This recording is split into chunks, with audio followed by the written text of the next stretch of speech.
أعوذ بالله من الشيطان الرجيم. بسم الله الرحمن الرحيم.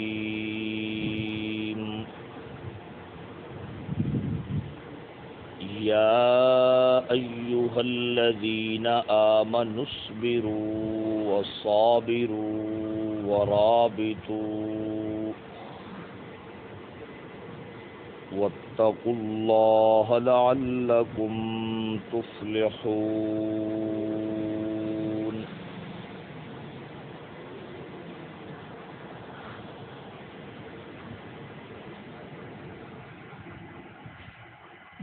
اے ایمان والو، صبر کرو اور مقابلہ کے وقت مضبوط رہو اور دشمنوں کی گھات میں لگے رہو اور اللہ سے ڈرتے رہو تاکہ تم نجات پا جاؤ.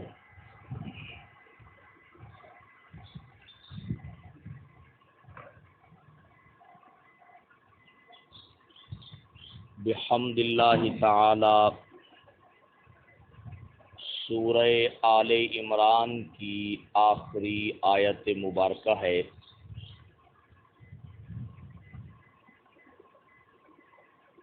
اس آیت مبارکہ میں اللہ رب العزت نے خاص خطاب ایمان والوں سے فرمایا ہے اور ایمان والوں کو یہ بات سمجھائی ہے کہ اگر تم دنیا کے اندر اور آخرت کے اندر فلاح چاہتے ہو، کامیابی اور کامرانی چاہتے ہو، تو پھر 4 صفات کا پایا جانا تمہارے اندر ضروری ہے. یہ آخری آیت مبارکہ کے اندر بیان ہو رہا ہے. پہلی صفت ہے صبر. پہلی صفت کیا ہے؟ فرمایا آمنوا اصبروا، اے ایمان والو اصبروا، کیا کرو؟ صبر کرو. صرف آج 4 جو صفات ہیں ان کا تھوڑا تعارف کروانا ہے. نمبر 2 وصابروا، اس کے جو مصدر ہے اس پر مفسرین نے عنوان دیا ہے مصابرت. پہلا ہے صبر اور دوسرا کیا ہے؟ مصابرت. مصابرت کا ترجمہ ہی حضرت لاہوری رحمہ اللہ کا ترجمہ اس وقت سامنے ہے. انہوں نے ترجمہ ایسا کیا ہے جس میں بہت سارا مفہوم آ گیا ہے. مقابلے کے وقت مضبوط رہو. مقابلہ کے وقت کیا ہے؟ مضبوط رہو. یعنی اصبروا، صبر کا تعلق اپنی ذات کے ساتھ ہے، سمجھ آئے گی. اور مصابرت، وصابروا اور مصابرت یعنی جب میدان جہاد میں تمہارا دشمن کے ساتھ مقابلہ ہو تو تم نے دشمن کے مقابلے میں زیادہ ثابت قدمی، زیادہ جرت، زیادہ بہادری اور شجاعت کا مظاہرہ کرنا ہے، تبھی تو آدمی ان کے مقابلے میں مضبوط رہ سکتا ہے. تو صبر ہے. دوسری صفت ہے مصابرت. مصابرت کا معنی کیا ہے؟ کہ دشمن کے ساتھ مقابلے کے وقت کیا رہنا ہے؟ مضبوط رہنا ہے. اور تیسری صفت ہے رباط. تیسری صفت کیا ہے؟ رباط. اللہ نے فرمایا رابطو. کیا ہے؟ رابطو. رابطو کا ترجمہ حضرت فرما رہے ہیں دشمن کی گھات میں لگے رہو. دشمن کی گھات میں کیا ہے؟ لگے رہو. اور چوتھی صفت ہے واتقوا اللہ، اور تقوی اختیار کرو. کیا کرو؟ تقوی اختیار کرو. یہ پوری صورت آل عمران آپ دوستوں نے سنی ہے، بڑی تفصیل کے ساتھ اس کا ترجمہ بیان ہوا ہے. اب اختتام کے اندر اللہ رب العزت نے 4 صفات ایمان والوں کے ذمے لگائی ہیں کہ لعلکم تفلحون. اگر تم کامیابی چاہتے ہو، اگر تم کامرانی چاہتے ہو اور فلاح چاہتے ہو دین اور دنیا کی، تو پھر یہ 4 صفات تمہارے اندر ہونی کیا ہیں؟ ضروری ہے. ذرا گنتی. پہلی صفت کا نام کیا ہے؟ صبر. دوسری صفت کا نام کیا ہے؟ مصابرت. کیا لفظ ہے؟ مصابرت. اور تیسری صفت ہے رباط. تیسری صفت کیا ہے؟ رباط. اور چوتھی صفت کیا ہے؟ تقوی. چوتھی صفت کیا ہے؟ تقوی. اب ذرا حاشیہ دیکھتے ہیں. حضرت لاہوری رحمہ اللہ نے ان چاروں کا جو حاشیہ لکھا ہے اس میں بڑی خوبصورت باتیں لکھی ہیں. فرماتے ہیں پہلی بات، اے ایمان والو اپنے فرض پر مر مٹو. اپنے فرض پر کیا ہے؟ یہ صبر کی جو حقیقت ہے وہ کئی دفعہ آپ حضرات کی خدمت میں بیان کی ہے. مفسرین نے یہاں پر بھی اس کو مختلف انداز میں بیان فرمایا ہے. کچھ اس کا خلاصہ عرض کروں گا آپ کے لیے. تو اپنے فرض پر کیا ہے؟ مر مٹو. سمجھ آئے گی؟ یہ ہے آمنصبرو، یہ ہے صبر. اپنے فرض پر مر مٹو. مصابرت کیا ہے؟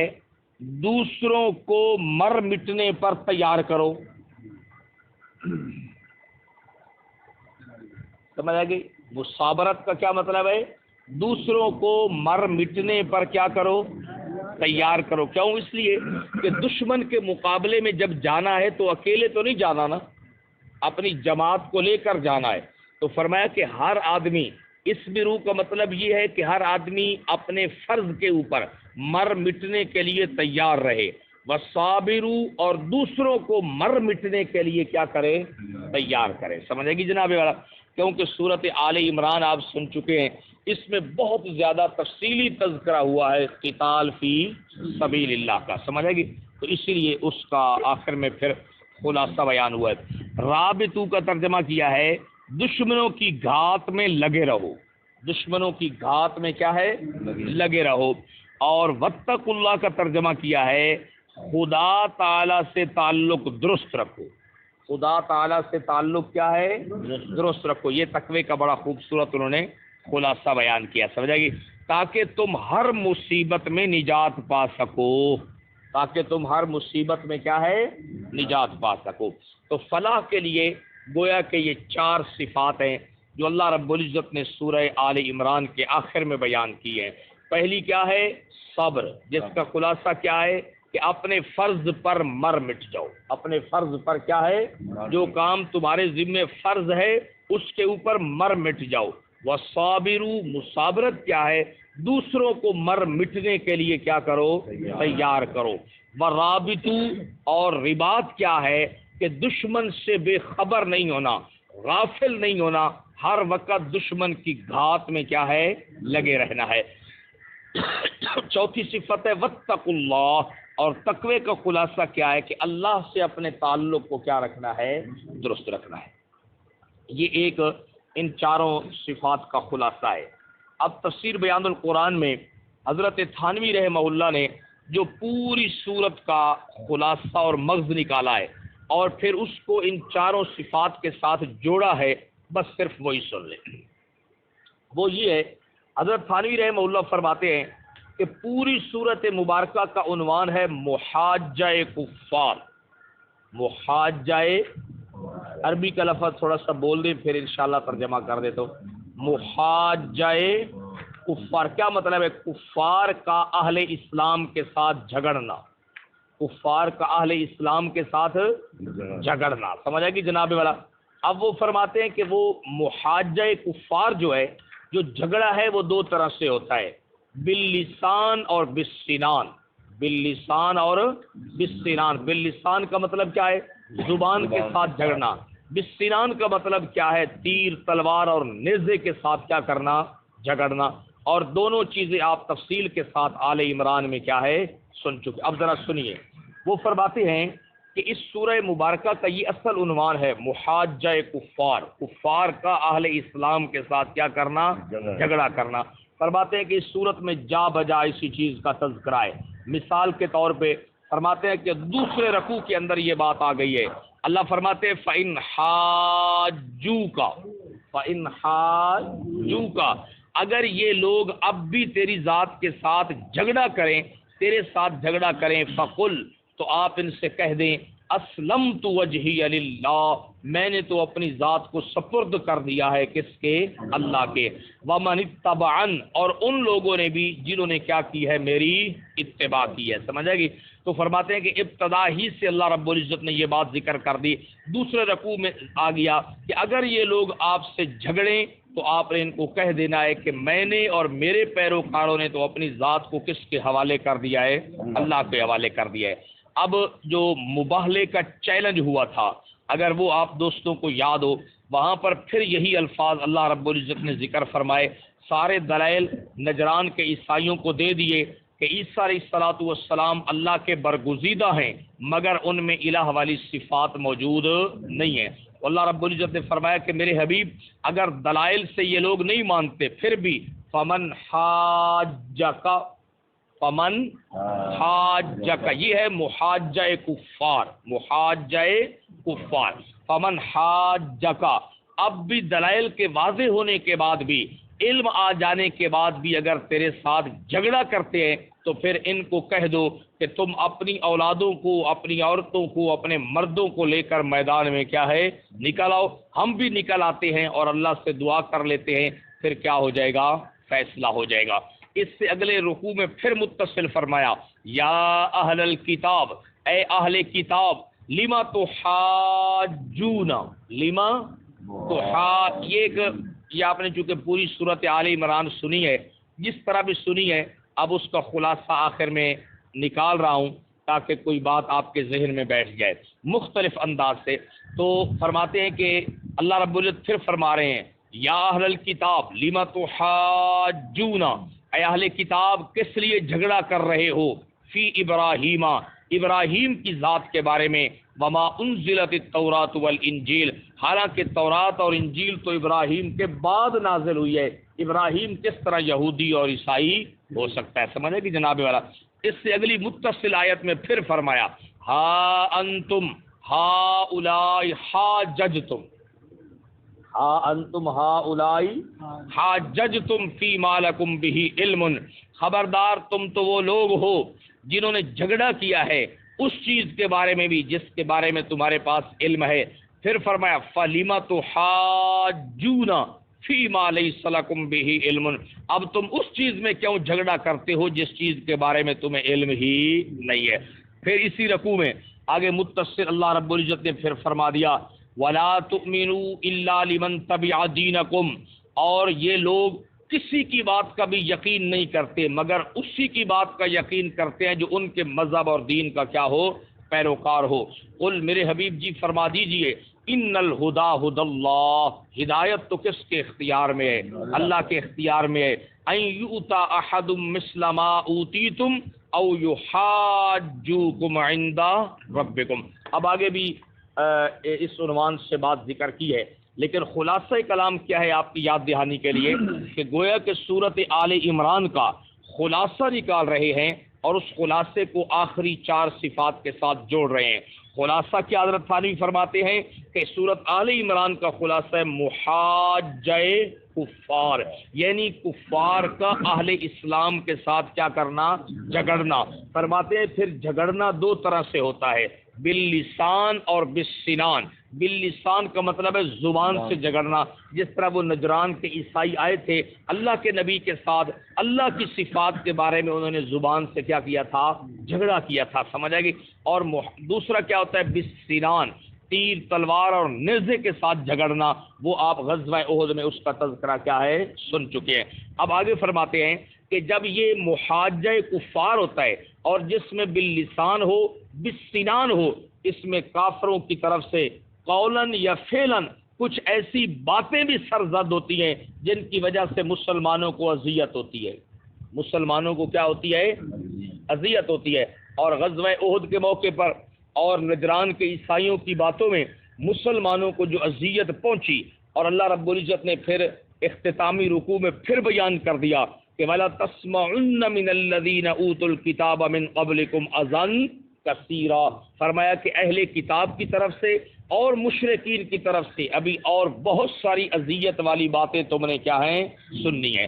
اب وہ فرماتے ہیں کہ دیکھو کہ جب محاجہ کفار ہوتا ہے تو کفار کی طرف سے بہت ساری ایسی باتیں ہوتی ہیں، بہت سارے ایسے کام ہوتے ہیں جس کی وجہ سے کیا ہے جناب والا مسلمانوں کو اذیت اور تکلیف ہوتی ہے. اور فرماتے ہیں جہاں پر اذیت اور تکلیف ہوتی ہے وہاں پر 4 چیزوں کا احتمال ہوتا ہے. کتنی چیزوں کا کیا ہوتا ہے؟ احتمال ہوتا ہے. نمبر 1 لڑائی کا. نمبر 1 چیز کیا ہے؟ ظاہر بات ہے کہ اگر ایک آدمی اپنی زبان سے اپنے فعل سے مسلسل کسی آدمی کو تکلیف دے رہا ہے تو ایک نہ ایک دن اس نے اس کے گاٹے میں فٹ ہو ہی جانا ہے. سمجھ آئے گی جناب والا؟ تو پہلی پھر صورت کیا ہوتی ہے اس جناب والا تکلیف کی صورت میں کہ مقاتلہ ہوگا، لڑائی ہوگی. دوسری صورت یہ ہے کہ لڑائی نہ ہو تو لڑائی کا احتمال ضرور پڑ جاتا ہے. بندہ لوگا نہ ہے کوئی جنان سمجھاؤ ہو سکتا ہے آج نہیں دھمی سے لڑ پوی ہے، دھمی نہیں پرسوں لڑ پوی ہے جناب والا، یا تو بالفعل لڑائی ہو جاتی ہے. کوئی زیادہ صبر والا ہو تو لوگوں کو کہتا ہے کہ یار ان کو سمجھاؤ، ہو سکتا ہے ہمارے درمیان کیا ہو جائے، لڑائی ہو جائے. تو پہلی صورت کیا ہے کہ بالفعل لڑائی ہو جاتی ہے. دوسری صورت کیا ہے؟ لڑائی کا احتمال رہتا ہے کہ کسی وقت بھی کیا ہو جائے. اب آپ توجہ کریں گے تو چاروں صفات سمجھ میں آئیں گی. یہ میں نے اس کے لیے اتنا زور لگایا ہے. اللہ اکبر، کیا کیا جائے؟ باتیں کتنی خوبصورت ہیں اور آپ کی نیند کتنی پیاری ہے. واہ واہ. چلو صبر ہے، یہ بھی اللہ کہہ رہے ہیں کیا کرو؟ صبر کرتا ہوں جی. اللہ اکبر. آپ جب توجہ سے نہیں سنتے تو مجھے تکلیف ہوتی ہے. اس تکلیف پر اللہ کیا کہہ رہے ہیں؟ کیا کرو بھائی؟ صبر کرتا ہوں جی. بس خود جو بیان کر رہے ہیں کہ صبر کرو تو کرنا بھی چاہیے. اچھا، تو جب ایذا اور تکلیف ہوتی ہے قول اور فعل کی طرف سے تو کتنی چیزوں کا احتمال ہوتا ہے؟ 4. نمبر 1 لڑائی ہو جائے. نمبر 2 لڑائی کا خطرہ ہو جائے، بالفعل لڑ پڑے. نمبر 2 لڑائی کا کیا پیدا ہو جائے؟ خطرہ. نمبر 3 آپس میں بحث مباحثہ ہو جائے. آپس میں کیا ہو جائے؟ بحث مباحثہ ہو جائے. اور تیسری صورت یہ ہے کہ نہ لڑائی ہو، نہ لڑائی کا احتمال ہو یعنی کہ خطرہ ہو، نہ مباحثہ ہو، بندہ صبر کے ساتھ رہے تو پھر اس کو سہنا پڑے گی ان کی باتیں، یعنی اذیت اور تکلیف والی باتیں. اب حضرت تھانوی فرماتے ہیں کہ جب محاجہ ہوگا، قول و فعل سے اذیت ہوگی تو ان 4 چیزوں کا احتمال ہے. فرماتے ہیں بالفعل لڑائی ہو جائے تو اللہ فرماتے ہیں صابرو. اللہ کیا فرماتے ہیں؟ صابرو. پھر دشمن کے مقابلے میں مضبوط رہنا ہے، پھر دشمن کے مقابلے میں مضبوط رہنا ہے. نمبر 2 اگر لڑائی کا خطرہ ہو تو رابطو، دشمن سے غافل نہیں ہونا، دشمن کی گھات میں لگا رہنا ہے. کیونکہ رباط کی تفصیل آئے گی انشاءاللہ آپ کو پتہ چلے گا کہ سرحدوں کے اوپر تیار شدہ گھوڑوں کو ہر وقت کیا رکھنا ہے؟ تیار رکھنا ہے. سمجھ آئے گی؟ وَأَعِدُّوا لَهُم مَّا اسْتَطَعْتُم مِّن قُوَّةٍ وَمِن رِّبَاطِ الْخَيْلِ. سمجھ آئے گی؟ یعنی کہ اپنے پلے ہوئے گھوڑوں کو تیار رکھنا ہے، ان کو سرحدوں پہ دوڑاتے رہنا ہے. مقصد کیا ہے؟ تُرْهِبُونَ بِهِ عَدُوَّ اللَّهِ وَعَدُوَّكُمْ، اللہ کے دشمنوں کو اور اپنے دشمنوں کو ڈراتے رہنا ہے. جب وہ ڈرتے رہیں گے تو میدان میں آئیں گے نہیں. سمجھ آئے گی؟ تو فرمایا کہ اگر بالفعل لڑائی ہو جائے باتوں کی اور قول و فعل کی اذیت کے مقابلے میں تو اس کے لیے صفت کیا ہے؟ صابرو. اس کے لیے صفت کیا ہے؟ صابرو. پھر ہٹنا نہیں ہے، پھر ڈٹنا ہے، جم کر دشمن کا مقابلہ کرنا ہے میدان میں. اور اگر خطرہ ہو لڑائی کا تو رابطو، کیا ہے؟ ان کی گھات میں کیا ہے؟ لگے رہنا ہے. اور اگر بحث اور مباحثہ ہونے لگے تو پھر واتقوا اللہ، اس وقت اللہ سے کیا کرنا ہے؟ ڈرنا ہے. کیوں؟ اس لیے کہ تمہارے ساتھ مباحثہ کرنا ہے اہل کتاب نے، یا وہ ہوگا جناب عیسیٰ بن مریم کے مقابلے میں کے ساتھ کے بارے میں، یا وہ ہوگا جناب عزیر علیہ السلام کے بارے میں. اللہ سے ڈر کر بات کرنی ہے کیونکہ یہ میرے پیارے ہیں، بات کرتے ہوئے بے ادبی. کیونکہ عام طور پر مناظروں میں ایسے ہو جاتا ہے، مباحثوں میں ایسا ہو جاتا ہے کہ آدمی جذبات میں آ جاتا ہے، غصے میں آ جاتا ہے، اگلے کی بات سن کر مشتعل ہو جاتا ہے، پھر ایسی باتیں بھی نکال دیتا ہے جو ادب کے کیا ہوتی ہیں. تو کہ آپ اس فیلڈ میں نہیں ہیں، ہم اس فیلڈ کے اندر ہیں، پھر ہمیں اس کا تجربہ بھی ہے کہ جب آدمی کو غصہ آتا ہے، اگلا فریق مخالف جذبات بھی لاتا ہے تو پھر بعض اوقات آدمی سچے لوگوں کا بھی کیا کر دیتا ہے؟ انکار کر دیتا ہے. تو فرمایا کہ تمہارے ساتھ جو مباحثہ ہوگا وہ تو جناب عیسیٰ بن مریم کے بارے میں ہوگا. کس کے بارے میں ہوگا؟ نجران کے عیسائیوں نے جو مباحثہ کیا تھا کس کے بارے میں تھا؟ حضرت عیسیٰ علیہ السلام کے بارے میں۔ فرمایا اہل کتاب کریں گے تو عزیر علیہ السلام کے بارے میں کریں گے۔ فرمایا ان کی باتیں سن کر کے وہ کہیں کہ عیسیٰ الہ ہے، وہ کہیں عیسیٰ تو اللہ کا بیٹا ہے، وہ کہیں کہ جناب عیسیٰ تو اللہ کا جز ہے، اور تم دلائل سے سمجھاؤ اور وہ نہ مانے تو مباحثہ ہو جائے، تو واتقوا اللہ، پھر کیا کرنا ہے؟ اللہ سے ڈرنا ہے۔ کیوں؟ اس لیے کہ جذبات اور غصے میں آ کر کہیں جناب عیسیٰ بن مریم کی اور عزیر کی تم سے کیا ہے بھائی بے ادبی نہ ہو جائے۔ اور چوتھی صورت کیا ہے کہ نہ لڑائی ہوتی ہے، نہ لڑائی کا خطرہ ہے، نہ باس مباحثہ ہوتا ہے، بس آدمی جو ہے نا وہ بس چپ سپ بیٹھا ہے جناب والا، لیکن ان کی طرف سے اذیت اور تکلیف والے معاملات شروع ہیں، تو اس کے لیے پھر قرآن کہتا ہے اسبرو، پھر کیا کرنا ہے؟ صبر کرنا ہے۔ یعنی چاروں میں سے جو صورت بھی پیش آ جائے قرآن نے اس کا حکم بیان کر دیا ہے۔ یہ ہے پوری صورت آل عمران کا خلاصہ، سمجھ آئے گی؟ یہ بیان القرآن میں حضرت تھانوی رحمہ اللہ نے لکھا ہے، محاجہ کفار، کفار کے ساتھ جھگڑے کی صورت میں یہ چار احتمال ہو سکتے ہیں۔ لڑائی ہو جائے گی، اس کے لیے فرمایا پھر میدان چھوڑنا نہیں ہے۔ نمبر دو، لڑائی نہیں ہوتی، لڑائی کا خطرہ رہتا ہے، تو پھر سرحدوں سے تم نے غافل ہونا نہیں ہے۔ رابطو، سرحدوں کے اوپر پلے ہوئے گھوڑے ہر وقت تیار رہیں، اور دشمن کی تم گھات اور تاک میں رہو، اور دشمنوں کو ڈراتے رہو۔ دشمنوں کو کیا کرو بھائی؟ ڈراتے رہو۔ جب سے ہم نے دشمنوں کو ڈرانا چھوڑ دیا ہے نا، اس کے بعد سے پھر ہم ڈرنے کیا ہے بھائی؟ لگ گئے۔ سمجھے گی جناب؟ جو دشمنوں کو ڈراتے رہتے ہیں نا، دشمن ان سے پھر ڈرتے بھی ہیں، جو ان کو کہتے ہیں کہ بس ہم آ رہے ہیں، ہم کیا ہے بھائی؟ آ رہے ہیں۔ ابھی تو طالبان نے کشمیر کا رخ کیا ہی نہیں، بیچارے اپنے افغانستان کو سیٹ کر رہے ہیں۔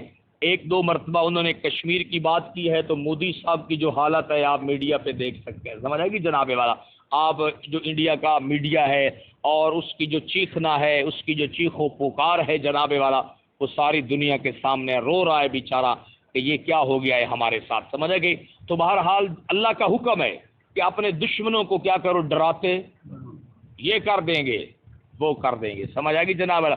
گھوڑے سرحدوں پہ دوڑتے رہیں، سمجھ آئے گی جناب والا؟ سرحدوں کے اوپر مشقیں ہوتی رہیں، سمجھ، کیونکہ سورت آل عمران تو ساری تھی کس کے بارے میں؟ قتال فی سبیل اللہ کے بارے میں، سمجھ آئے گی جناب والا؟ اور اگر باس مباحثہ ہو جائے تو باس مباحثے میں جذبات میں نہیں آنا، بلکہ اتقوا اللہ، اللہ سے کیا کرنا ہے؟ ڈرنا ہے۔